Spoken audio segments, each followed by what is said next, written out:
Here we are using the widescreen layout in this video to help show the dashboard.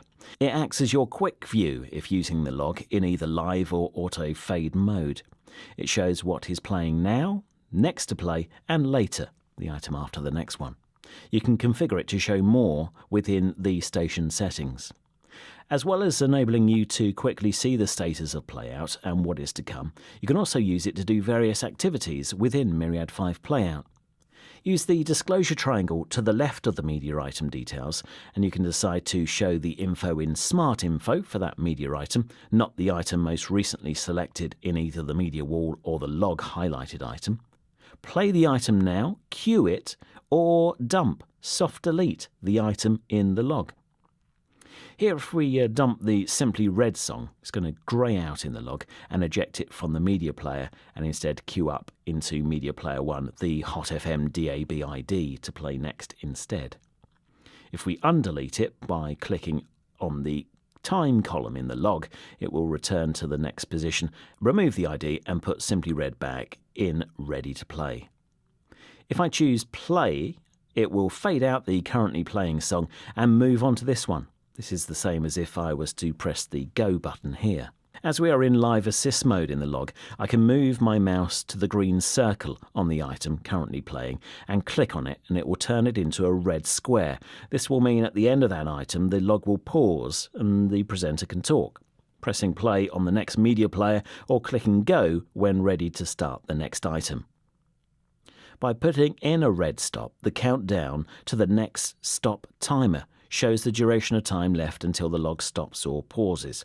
If all the items are green, it shows non-stop. But if we read something further down in the log, it will show the total time of the current item plus any others before that red stop.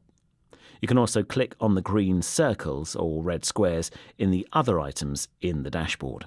Let's just take some time to look at the other timing bar in the dashboard. The time remaining is showing the total duration of audio which is still to play before the end of the hour.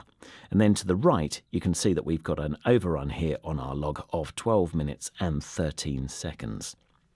It's 9:39 at the moment and we need to hit the 10 o'clock news with a mixture of music and talking. So let's soft delete some items from the log and reduce that overrun down. That's looking a bit better. We now have an underrun giving us some time to talk. If we just fast forward in time, you can see our song is counting down to finishing, and this would be where we would do some talking.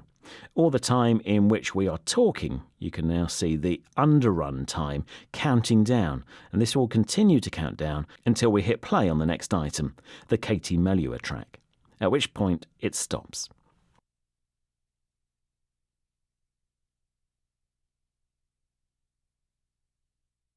I'm going to change one of the items in the log to be a sweeper and play over the top of Maroon 5. You can now see that the change in the dashboard. If I hit go, a few things are going to happen. It's going to fade out the song and start the sweeper and the next song. Plus, also, as we are close to the end of the hour and we haven't got any music selected for the 10 o'clock hour, and we have chosen in our station settings to ensure that there's always music, Myriad 5 Playout will use Auto Instant Track to schedule the next hour for us too. The other button I need to highlight here is the power button. This turns on and off the log.